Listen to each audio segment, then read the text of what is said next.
When David Langston stepped into La Petite Saison that crisp autumn evening, the warm glow of candlelight and the soft murmur of jazz piano promised a haven from the city's chill. Clad in a bespoke navy suit and carrying a leather folio brimming with investment proposals, he had arrived eager to discuss a partnership. His venture fund would infuse the struggling bistro with capital for a new chef's tasting menu.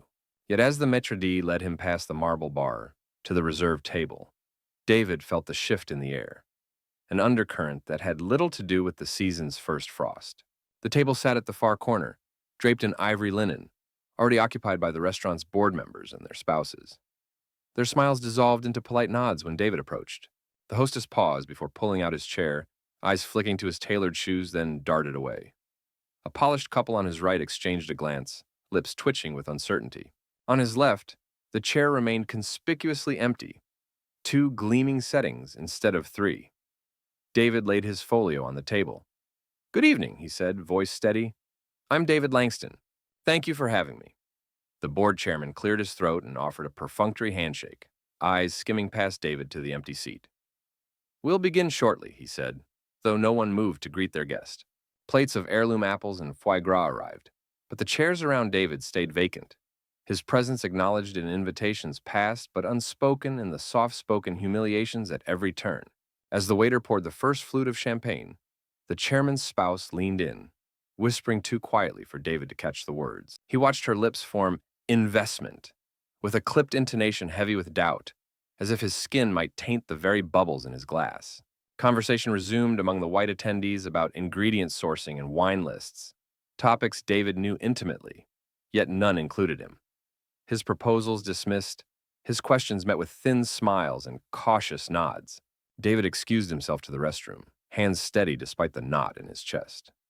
Under the flickering fluorescent strips, he studied his reflection, confident, accomplished, and, despite tonight's slight, undaunted. He smoothed the front of his jacket and returned to the table, folio under arm. He watched the empty seat and the glances of discomfort around him. When the chairman at last raised his glass for a perfunctory toast, David stood instead. "Gentlemen and ladies," he began, tone gracious yet firm. "I came tonight believing in La Petite Saison's potential, and in this partnership." He set his folio on the table. "But if you cannot welcome me at your table, then perhaps it's time someone else does." He folded his arms. "I'm prepared to make an offer, purchase the restaurant outright, preserve its heritage, and ensure no investor ever feels unwelcome here again." A stunned silence swept the room. The chairman's hand trembled around his glass. The hostess paused mid-step. David's gaze swept the table once more, then he turned and walked toward the front doors, leaving the board to absorb the revelation. Outside, the breeze felt bracing rather than cold, each breath a promise.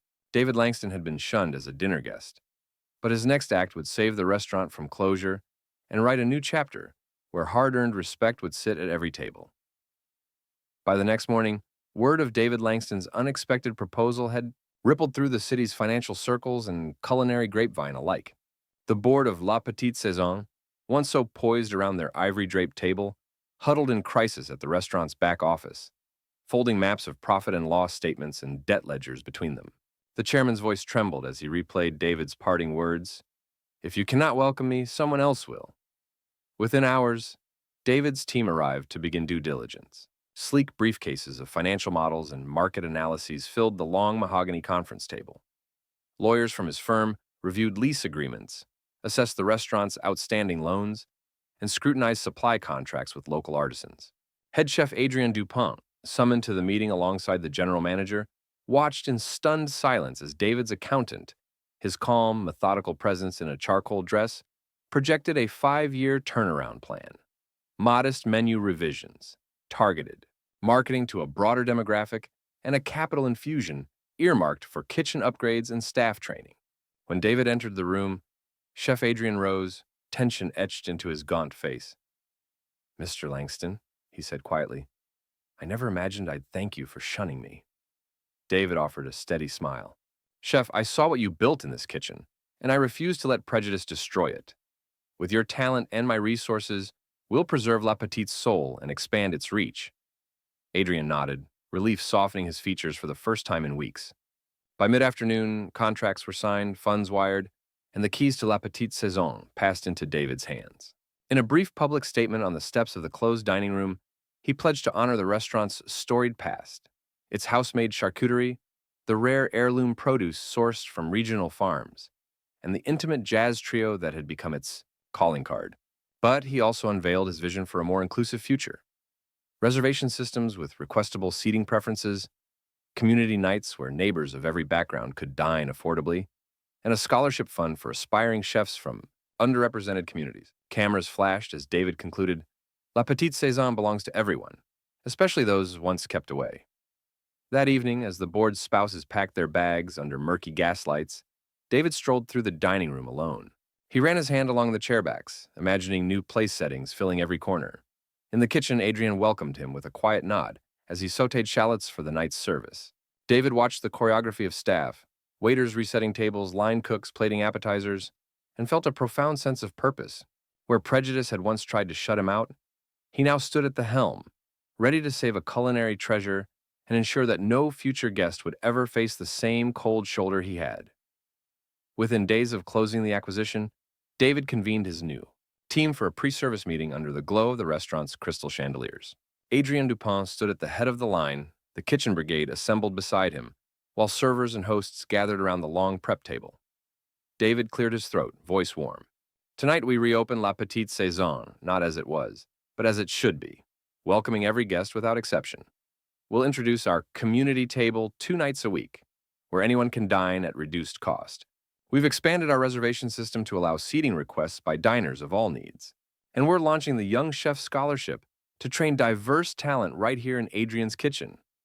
Murmurs of excitement replaced the tension that had plagued staff for months. Adrian smiled, stepping forward. Our first community table will be hosted this Thursday, he announced. We'll feature a special prix-fixe menu alongside our regular offerings. That evening, the dining room brimmed with anticipation. Locals in business attire mingled with families who'd never before set foot in a fine dining room. Neighbors who'd once been turned away for small misunderstandings now took their seats as honored guests. A jazz trio, expanded to include a young bass player from the neighborhood youth program, filled the air with warm harmonies. David observed from the corner, greeting newcomers and drawing sincere expressions of surprise and gratitude. When the first round of coq au vin left the pass, Adrian spared David a nod of pride. Servers knelt to help an elderly patron with mobility needs. Hosts guided a family requesting a quiet corner. The community table diners toasted to the restaurant's rebirth. By closing time, the reservation system showed a full house not just once, but every night through the weekend. Social media posts flooded in. Snapshots of smiling faces, glowing reviews praising the restaurant's renewed spirit, and heartfelt stories from community table guests. As the last candle flickered out, David and Adrian stood together in the empty dining room. You saved this place, Adrian said quietly. David shook his head. No, we saved it. Together. And in that shared moment, beneath the arched mirrors and polished wood, La Petite Saison's heartbeat pulsed stronger than ever. In the weeks that followed the triumphant reopening, David Langston and Chef Adrien Dupont moved beyond nightly service to forge deeper bonds with the city they served. On a crisp Thursday morning, David stood behind a long prep table in the kitchen, watching as a dozen aspiring cooks, handpicked through the Young Chef Scholarship Program, chopped vegetables alongside Adrian's brigade. Each scholar, drawn from neighborhoods previously excluded by fine dining's price tag, learned knife skills, stock preparation, and the artistry of sauce reduction. Their laughter and focused determination filled the space with new energy. That afternoon, La Petite Saison launched Farmers and Friends, a monthly pop-up market on the sidewalk outside the restaurant. Local growers laid out crates of heirloom squash, varietal tomatoes, and rare microgreens, while artisans offered honey, cheeses, and charcuterie. David greeted each vendor personally, ensuring their produce would be featured in that evening's menu. A squash bisque swirled with local creme fraiche, a garden mosaic salad layered with farmstead cheeses and edible flowers. Passers-by, some Michelin veterans, others curious neighbors, sampled the bounty, forging direct connections between plate and field. In the evenings, the restaurant's dining room hosted Dialogues and Dinner, a weekly forum pairing chefs, farmers, and community leaders at a long communal table. Guests discussed food access, sustainable agriculture, and culinary heritage over multi-course meals. When a school teacher spoke of her students' limited fresh food options, David announced a partnership with a youth-run urban farm to supply produce for La Petite's kitchen, closing the loop between education and enterprise. Meanwhile, the Young Chef Scholarship bore fruit. Marisol, one of the first scholars, impressed patrons by crafting a delicate lavender-infused creme brulee for the community table, earning a standing ovation. Another scholar, Jamal, reimagined traditional cassoulet with gluten-free beans for a guest with dietary restrictions. Adrian heralded these moments as the true legacy of a kitchen open to all, a sentiment echoed in glowing reviews across the local press. As autumn deepened, David and Adrian hosted their first Harvest Gala, a charity benefit that raised funds for a new culinary incubator in an underserved neighborhood. Over 70 donors from the business community sat alongside culinary students at long banquet tables beneath strings of copper pendant lights. Each course, from foraged mushroom risotto to spiced apple tart, showcased scholarship projects and farmers' stories. By evening's end, the gala had raised enough seed capital to launch the incubator, ensuring that La Petite Saison's spirit of inclusion would bloom beyond its own kitchen walls. On the night of the gala, David walked through the now shuttered dining room, once a place of exclusion, now a beacon of opportunity, and reflected on the journey from that unwelcome table to this moment of collective triumph. As he locked the front door under the glow of a full harvest moon, he knew that by investing not just capital but compassion, they had rooted La Petite Saison firmly in the community's heart, its flavor inseparable from the city's own story. By the first frost of winter, La Petite Saison had woven itself into the fabric of the city. On a snowy Thursday evening, David Langston arrived early to welcome his most important guests, the inaugural cohort of the Culinary Incubator, 8 young entrepreneurs who'd earned rent-free kitchen space and mentorship through the Harvest Galas, seed funding. In the dining room, now aglow with paper lanterns and clustered evergreen wreaths, each incubator chef presented a signature dish. Marisol returned with a vibrant beet-cured trout, now layered atop whipped horseradish and pickled fennel. Jamal unveiled a gluten-free cassoulet, reimagined with heirloom beans and smoked duck confit. Between courses, David rose to introduce their stories, neighborhood roots, barriers overcome, kitchens dreamed of since childhood.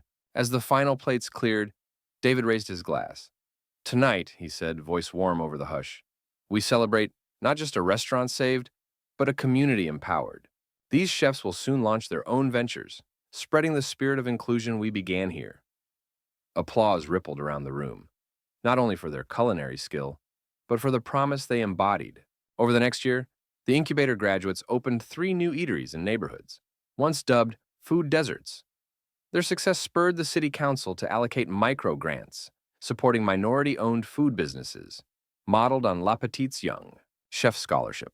David joined the advisory board for the citywide Food Equity Fund, ensuring that capital and mentorship remained within reach of aspiring restaurateurs. One spring morning, David returned to the table where he'd first been shunned, La Petite's far corner. He slid into the seat with the same leather folio in hand, now filled not with acquisition plans, but with proposals for a culinary cultural exchange, inviting chefs from around the world to collaborate with local students. When the maitre d' appeared, she greeted him by name, her eyes bright with genuine welcome. The memory of that first cold welcome dissolved into gratitude for how far they'd come. That evening, as the jazz trio softly played Autumn Leaves, David watched guests of every background laugh and dine together. Families who once hesitated at the door, neighbors who once felt excluded, and scholarship students now seated among paying patrons. Each clink of glass and shared forkful echoed the restaurant's journey from prejudice to possibility. In the kitchen, Chef Adrian smiled as the line cooks, many former scholarship scholars, plated desserts with practiced confidence. David stepped in to taste a spoonful of lavender tiramisu, its sweetness tempered by just a hint of lemon. He closed his eyes, savoring not only the flavor but the long path that had brought them here. And as snow fell gently against the arched windows, David Langston knew that La Petite Saison's true legacy lay in every meal shared, every opportunity borne, and every heart welcomed, proof that one act of exclusion can ignite a movement of inclusion, sustaining its warmth long after the last candle is blown out. When spring rain began to patter against La Petite Saison's arched windows, David Langston stood in the revamped chef's office, walls now lined with framed photos from around the globe. He tapped the culinary cultural exchange dossier on his desk. Letters from a tapas master in Barcelona, an izakaya chef in Tokyo, a street food pioneer in Lagos, and a mole artisan from Oaxaca. Each had accepted his invitation to mentor local incubator graduates in month-long residencies. Within weeks, the dining room buzzed with electric energy. The first exchange chef, Miguel Serrano from Mexico City, led a workshop on traditional mole preparation. Incubator alumna Marisol watched spellbound as he roasted chilies over open flame and ground spices on a volcanic metate. Together, they crafted a heritage mole duo that wove Oaxacan depth into La Petite's signature duck confit, a dish that had diners rising to their feet in astonishment. Next came Chef Aiko Nakamura, whose Tokyo izakaya mastery transformed the kitchen into a shrine of umami. She guided Jamal through the meticulous art of dashi stock and charcoal-grilled skewers, then invited guests to a midnight yakitori night, a pop-up dinner beneath paper lanterns where wine pairings met sake flights in a seamless cultural embrace. As summer unfurled, the restaurant hosted its first Global Harvest Festival, a weekend celebration in the adjacent plaza. Booths showcased tapas, sushi hand rolls, Nigerian suya skewers, and Oaxacan tlayudas, alongside La Petite's classic cassoulet. Food trucks run by incubator alumni offered free community meals, while live music from flamenco guitar to taiko drummers echoed off the old cobblestones. Behind the scenes, David and Adrian turned the exchange into a formal chefs-in-residence program, offering stipends and housing to global mentors. Local culinary schools integrated these residencies into their curricula, sending students on scholarships to partner kitchens abroad. On the final night of the festival, David addressed the crowd beneath strings of fairy lights. "Tonight, our table grew beyond these walls to every corner of the world," he said. "By sharing our kitchens, we share our stories, and in doing so, ensure that every flavor, every culture, and every dream has a place at La Petite Saison's table." As fireworks danced overhead, the restaurant's lanterns glowed like beacons, proof that a single act of exclusion can spark a global feast of inclusion, nourishing communities one bite at a time. Years later, La Petite Saison stood not simply as a restaurant, but as a beacon of culinary justice, its windows aglow with the promise of community and innovation. On a crisp spring morning, David Langston returned to the bistro, now owned by the nonprofit he founded, to find the dining room transformed into a classroom. Long tables were set with notebooks and tasting spoons, where aspiring chefs from the culinary incubator listened as Adrien Dupont, now director of culinary innovation, guided them through the morning's lesson: how to balance local ingredients with global techniques in a dish that tells a story. Outside, the community table bore witness to a new tradition. Every Sunday, families of all backgrounds gathered to share the week's leftover revival menu, creative reinterpretations of the kitchen's previous night's specials, crafted by scholarship. Alumni. Children chased each other between candlelit tables, elders exchanged recipes passed down through generations, and servers moved among them with ease and genuine warmth. In that ebb and flow of service, David saw the culmination of his initial act, a space truly owned by everyone it welcomed. Midday brought the launch of the Culinary Futures Fellowship, a program sending 2 young chef scholars each year to partner restaurants around the world. Today's announcement introduced Benin-born pâtissier Awa Kofi, returning from 3 months at a Parisian patisserie, and Boston-raised sous chef Maria Delgado, just back from a tapas residency in Madrid. Each took the podium to share lessons learned, the precision of French technique and the flair of Spanish hospitality, promising to weave both into La Petite's seasonal menus. As afternoon sunlight slanted through stained glass panels, David escorted Lottie Mae Carter, now 90 and as sharp as ever, to the garden terrace. She sat beneath the magnolia tree where she had once been denied entry, now draped in blossoms and laughter. A neighborhood choir serenaded her with jazz standards, and the scholarship recipients placed fresh flowers at her feet. Tears glinted in her eyes as she whispered, "You took my insult and planted hope in its place." In the evening's glow, David and Adrian stood behind the pass, watching the brigade of chefs, many former scholarship scholars, coordinate a 7-course, tasting menu that spanned continents. From Korean-inspired kimchi beignets to Moroccan-spiced lamb tagine, each plate carried the signature of a global mentor. Patrons who once hesitated at the door now eagerly reserved months in advance, and lines formed around the block like pilgrims drawn to a place of shared nourishment. When the last course was cleared, David stepped onto the small stage by the piano. He recounted the journey, from the shunned investor to the restored restaurateur, from a cold shoulder to a warm embrace that had rippled outward into scholarships, incubators, and exchanges across 5 continents. He raised his glass to every table that refused to be silent, to every chef who dared to dream beyond prejudice, and to the generations who will continue to write their stories here. May La Petite Saison remain forever a home for all. As applause swelled and wine glasses chimed under the chandeliers, David felt the weight of every obstacle he'd overcome melt into gratitude. In that moment, he understood that the true feast was not the art on the plate, but the community it sustained, and that La Petite Saison's legacy would be served fresh, daily, for all time.